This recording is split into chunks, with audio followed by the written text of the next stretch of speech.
Okay, so for our project, we were analyzing the relationship between weather pattern and wildfire. And I'm Holly, and also in my group was Matthew and Howye. Hi.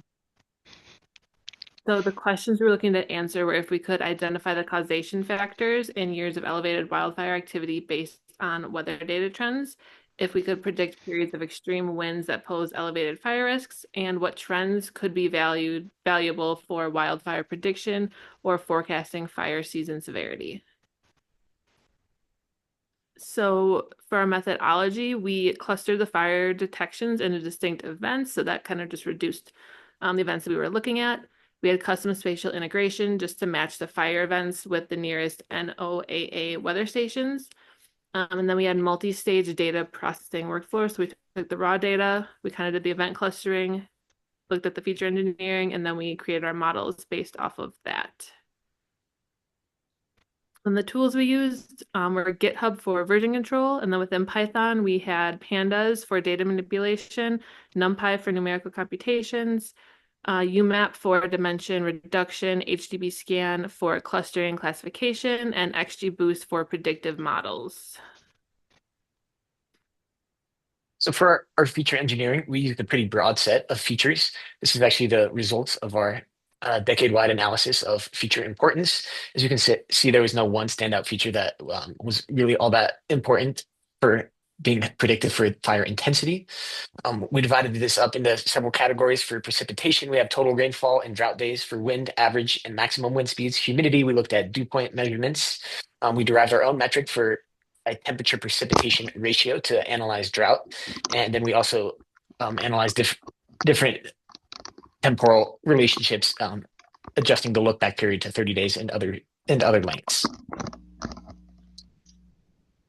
From our XGBoost analysis, our main machine learning framework that we ran for predictive analysis for this data, this ended up being pretty accurate in terms of analyzing low intensity fires versus high intensity.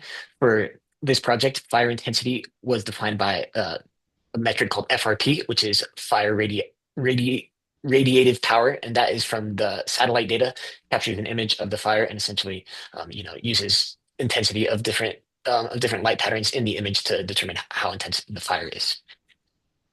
We had a total accuracy of 80% for this, and as you can see, pretty similar precision and recall metrics for low intensity versus high intensity fire prediction from using this full set of features.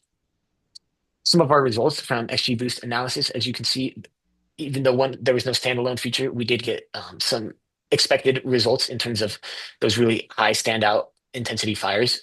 The ones that rank really high on the y-axis, you can see that correlates with what we would expect with temperature as it goes up. Precipitation, low precipitation correlates with those high intensity fires, as well as dew point and low dew point. So just general dryness or lack of humidity, as well as days without rain. That ended up being one of our best predicting features was how long it's been without rain, and that correlates positively with intensity of fires as well. We went into this project questioning if wind speed was all that important or would be a helpful predictive feature. Turns out it was not. It didn't have any significant correlation. It did come up in some years as being a feature that shared importance with others, but overall is not that helpful as a predictive feature, and that is for both average wind speed and maximum wind speed.